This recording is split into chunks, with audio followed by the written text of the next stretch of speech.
O Fundo Uberbaus é um dos mais prestigiados fundos de incentivo a projetos cinematográficos do mundo. Iniciativa do Festival de Roterdã, na Holanda, faz parte de um programa que foca principalmente na fase de desenvolvimento e costuma ser o primeiro apoio financeiro que muitos filmes recebem. Todos os anos, participam das 2 edições semestrais do Uberbaus cineastas da América Latina, África, Ásia, Oriente Médio e Leste Europeu. Conversamos com Faye Bremen, gestora do fundo, sobre como ela vê as mudanças trazidas pela pandemia e como sua equipe tem acompanhado os cineastas contemplados pelo fundo, seja nas edições passadas quanto na edição atual. Ela também falou da relação do Uberbaus com o cinema brasileiro, das previsões para as próximas edições e, claro, do futuro do cinema. Confira. Of course, we've been affected. I'm working from home, and lots of people in our office are working from home. I was supposed to travel. I was supposed to go to Saudi Arabia and to Cannes, of course.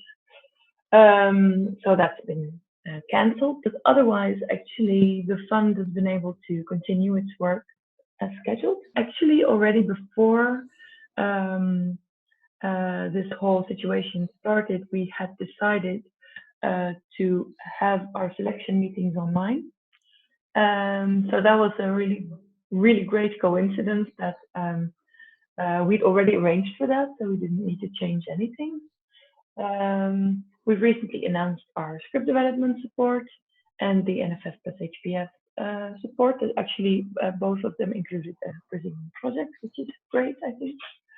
And then now, actually today, we're going to have our HPF plus Europe selection meeting. So yeah, basically everything is going ahead as planned. And I think also for us, it's important to, remain available and to remain committed to supporting film projects, because particularly for the development stage, of course, that's something you can do still while in confinement. I think you can more or less do the same online as you can do offline, although it does take a different kind of focus. Normally, you really want to take the time to discuss projects and you want to hear everyone's opinion, but now there's a sort of new etiquette in place where you have to wait for someone to speak and you have to make sure your connection is good and your mic is on. So that's caused, I don't know, a different flow of conversation, I think. I do feel that people are, I don't know, more focused maybe on getting support for development. So actually we're bracing ourselves a little bit, trying to see, because we have an upcoming deadline 1st of August and 1st of September, to see if we'll get lots more applications than before. Because the last deadline was 1st of March. So that was just before the pandemic started. So those numbers were normal. So this is something that we don't know yet, and that we're, trying to count on as much as we can. Do you feel like producing from now on will be more difficult? For filmmakers, film producers, film directors who are not that established, of course, it's going to be more difficult because you don't have a network yet that you can tap into. So I think for them, the effect will be more long term, that they don't grow their network and don't meet new people. So those are really things that we have to look into and to see how we can facilitate this online, or if travel will actually be possible, but maybe on a smaller scale. And I think actually for the Hubert Bals Fund in particular, I mean, we are at the receiving end, and in that sense we're quite passive. But as a film festival, we do feel that there's a huge responsibility there. And currently, we are developing all kinds of ideas how we can tackle this, and also how we can make it sustainable. Because I think, I speak for myself, but I think for many others, that there is a kind of online fatigue going on, and that you really have to find a way to make things accessible and to make things easy and to make things sort of friendly, because otherwise it's going to be super difficult to meet people. But I personally am unsure if it is even possible to meet people online in a similar way than you would when you meet people at festivals, when you really get the chance to also spend some time, maybe not super focused, but also relaxing together and getting to know each other. Because I think, particularly with the kind of films that we support, that are usually very personal or at least very close to someone's heart. And then, of course, the collaborators that you're looking for, you want to know them and you want to know that you can trust them. And this is something, of course, that's not easy to establish when you haven't been able to really, you know, be in each other's presence and look someone in the eyes. Have you already thought about how's going to be a bounce from now on, like the next season?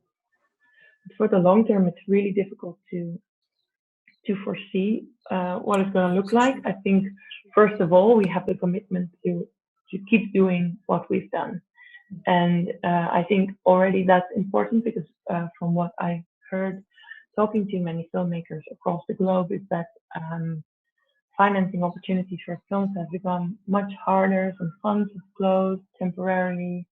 Of course, private investors also might have different priorities. So, in that sense, already, you know, remaining stable is, I think, a goal that we're committed to. These things are closely related to the festival, and we've been very lucky that we've had the festival in January, and actually, it was one of the biggest editions we ever had, which is amazing when you think back. You know, we have some time to really develop some new ideas and to also see which things are most needed now. But for this, of course, since the festival will only be in January, I think part of the decisions on that will have to be made a little bit more close to the date. And this is actually something that, well, we have a newly appointed director who started in January, Vanya Kolodziejczyk. She's working now with the programming team and with the professionals team, and with the business director, Marianne van der Haar, on, you know, what it has to look like and what part of it can be done in real life, what part of it will have to be done online. And yeah, so it's a little bit too early to say specifically what that's going to look like. That's true. How do you feel the challenge of helping new filmmakers from other countries like Asia, Middle East, Latin America, like Brazil? We've always been really committed to discovering new talent.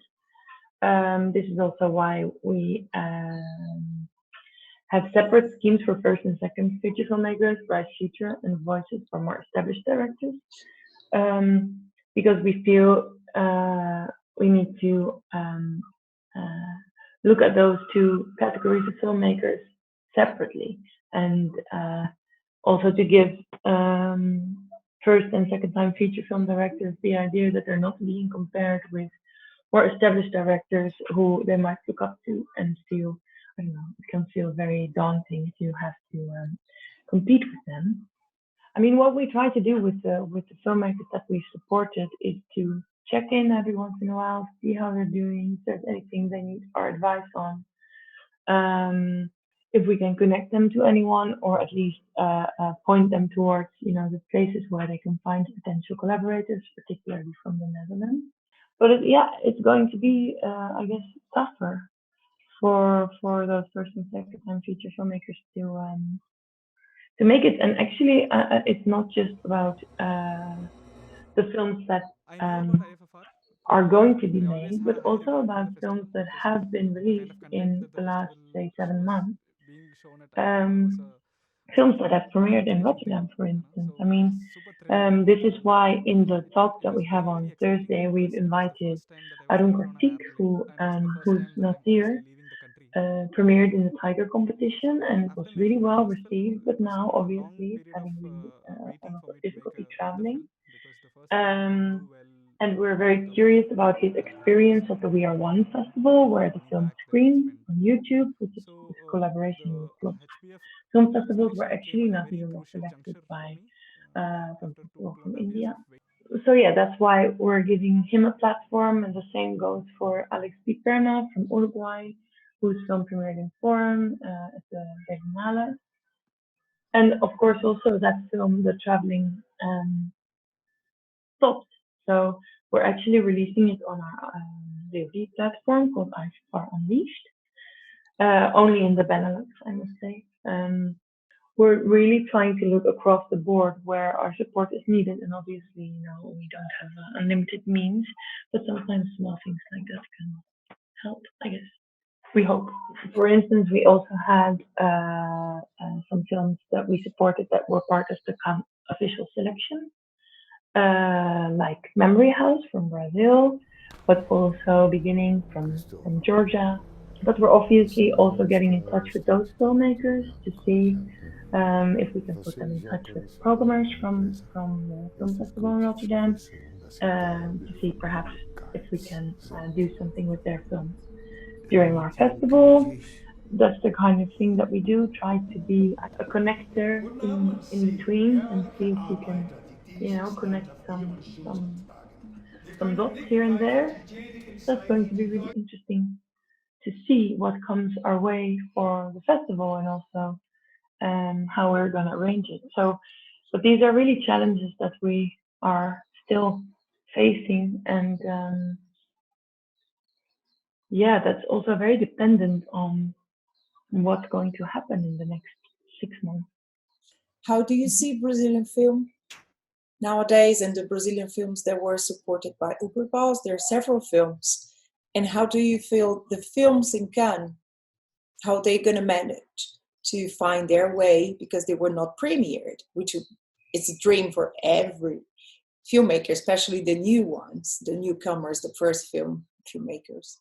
Of course, the need for funding in Brazil is growing, and this is inevitable, and we'll definitely continue our support. I think it's really good that there's still global visibility of Brazilian film, and I think also in that sense it's really great that Memory House has been part of the official selection, because even though that doesn't involve going to the Croisette and having that red carpet premiere, but it still creates visibility for those filmmakers. So I think also as festivals globally are slowly trying to open up again and have some kind of physical activities, it's really great that maybe this is where a film like Memory House can go to. I'm really expecting great applications to come to the Huberboss Fund from Brazil. I've been speaking to actually rather a lot of Brazilian filmmakers and film producers, and it's really inspiring and amazing to see that they're not giving up on their careers and their passion for cinema because the funding situation in Brazil has changed. Of course, we're worried, and we hope that some ways can be found to sustain this industry that has given such qualitative output over the last years. And we hope, even though our budget is of course limited and we're trying to support filmmakers across the globe, we hope that in our own humble way we can still contribute to that. How do you think the film are going to find their way to the market, to the world? I guess it will be hard work, and people will have to think outside of the box, or be more patient. Maybe films will actually have a longer life in this sort of post-pandemic world. Perhaps that's a positive outcome, but it's super difficult to foresee. We really hope that in January we can have films to screen again, in a way, that the circumstances allow. I think it will involve some creative thinking. Perhaps there will be some very positive and inspiring surprises and case studies to be had of filmmakers who found their way post-pandemic to screen their films. And I think actually when the quality is good, it should be possible. Sim, vai ser possível. Nós ficamos por aqui, mas nossa série continua disponível online com muitas conversas inspiradoras e ideias criativas sobre o futuro do cinema. Assista, comente, compartilhe essas ideias.